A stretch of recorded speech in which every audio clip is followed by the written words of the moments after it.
Хвала Христу, сёння пятніца, значыць, павінна было быць мора пытанняў.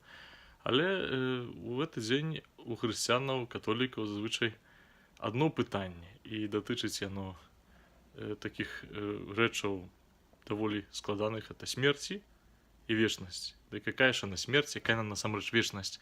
Паспробуем адказаць сабе сёння.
Для хрысціянаў смерць это вельмі цікавая даволі з'ява, таму што яны вераць, што і нічога не заканчваецца ў адрозненні ад іншага свету. І даволі спакойна ўспрымаюць, таму што вера наша дае нам надзею. Калі адкрым катэхізіс і пачнем шукаць што-небудзь пра смерць, то хутчэй за ўсё знойдзем такія простыя рэчы, як 3 апошнія справы: смерць, Божы суд, ну і выбар паміж небам і пеклам і тым, што паміж імі яшчэ. Вось, мае дарагія, паспрабуем сёння сабе адказаць на эту праўду, як католікі, хрысціяне глядзяць на смерць, ці з'яўляецца яна для нас дзверамі ў рай, дзе будзем з анёлкамі спяваць гімны, сядзець на хмурцы, балтаць нагамі, ці сапраўды яна нешта больш адчуваем сабе і бачым, і з досведу ведаем, што больш важнае. Жыццё чалавека, яно падобна на вектар. Мае пачатак, не мае канца, але мае кірунак. І сапраўды маем усе пачатак, маем усе момант нараджэння. Але наша вера хрысціянская кажа, што не маем канца, таму што смерць з'яўляецца чымсьці кшталту дзвярэй. Мы ж калі адкрываем дзверы, мы не думаем пра самыя дзверы, мы думаем пра то, што за імі. Аднак слова не скажа, што дзверы гэта не частка дому, таму што яны як бы хоць адкрываюць магчымасць прайсці далей за гэты дом, яны частка яго.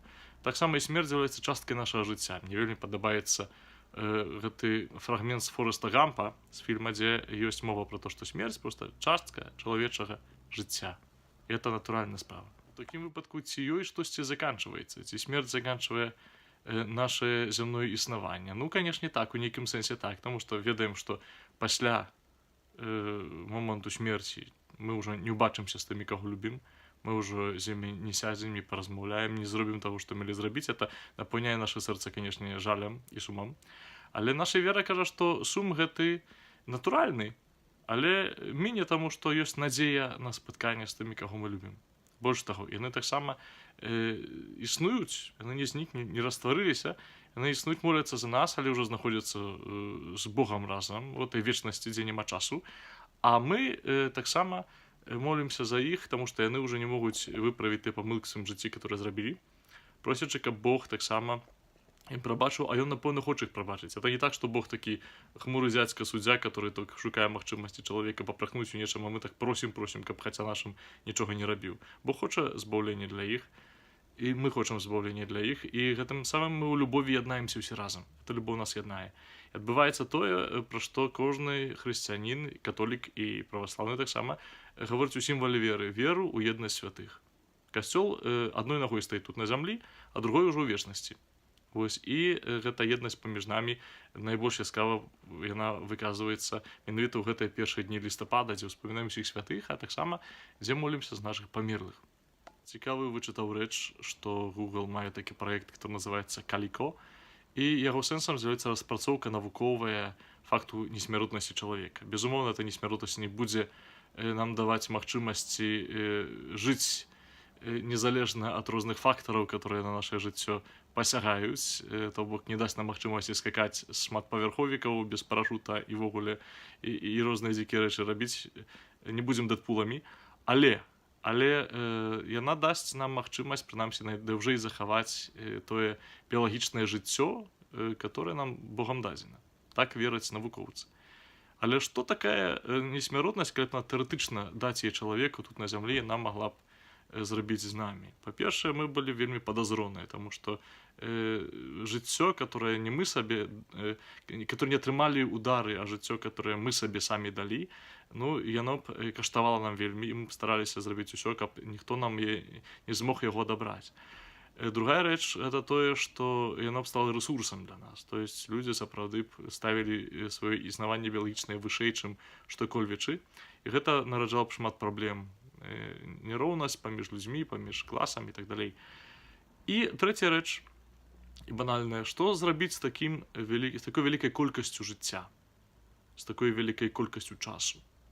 Чалавек бы шукаў альбо пастаяннага развіцця, альбо пастаянных прыемнасцяў, але ведаем, што ўсё гэта не заспакаивае. Прынамсі, кніга Экклезіаста ў Бібліі, яна гаворыць пра то, што вось гэты аўтар біблійны дасведчыў усяго і нідзе спакою не знайшоў, і зразумеў, што самае лепшае для чалавека проста жыць, прымаць жыццё такім, якім Бог яго дае, і ў справядлівасці перажываць з радасцю тое, што перажываецца.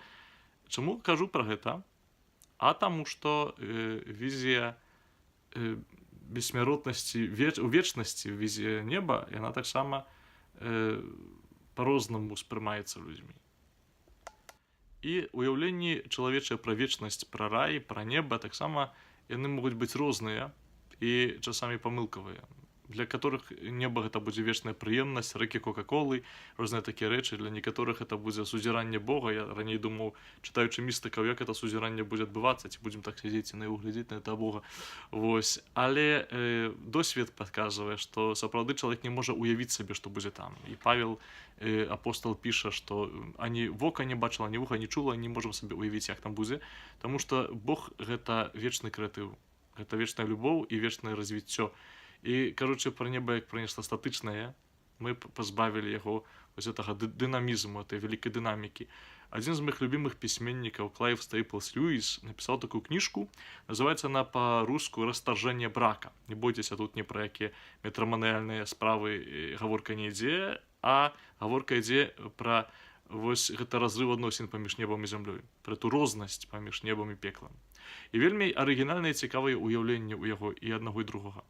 Пекла прадстаўляе як такое мястэчка, нават не горад, такое мястэчка, захудалае, шэрае, ці ўвесь час такі стан, як бы вечарэла і не магло дайсці да ночы.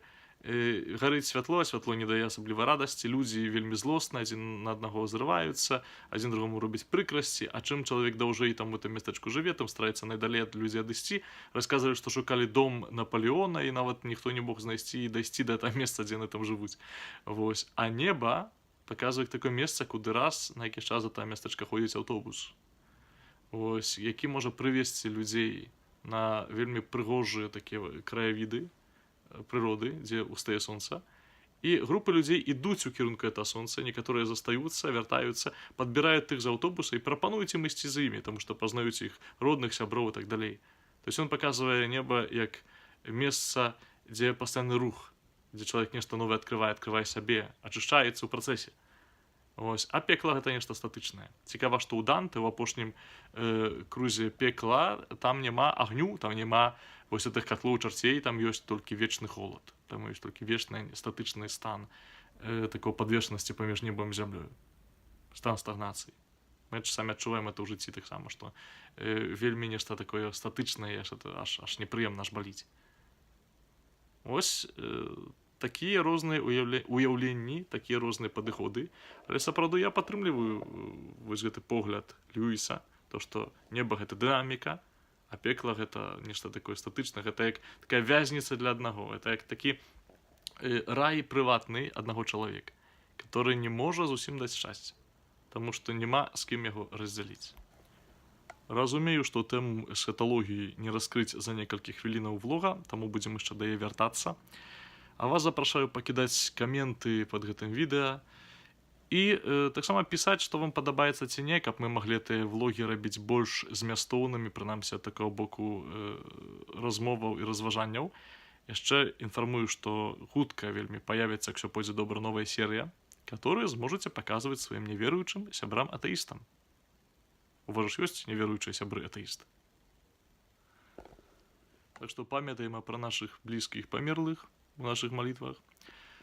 Памятаем пра то, што неба гэта дынаміка, узрост і радасць. Памятаем пра то, што пекла сабе можна ўжо тут на зямлі стварыць праз тое, што не будзем развівацца і застанемся мірнымі, бірнымі, і гэта нас зацягне у нелюбоў і ў эгоізм і ў розныя такія недобрыя рэчы. Ось. І сустрэнемся.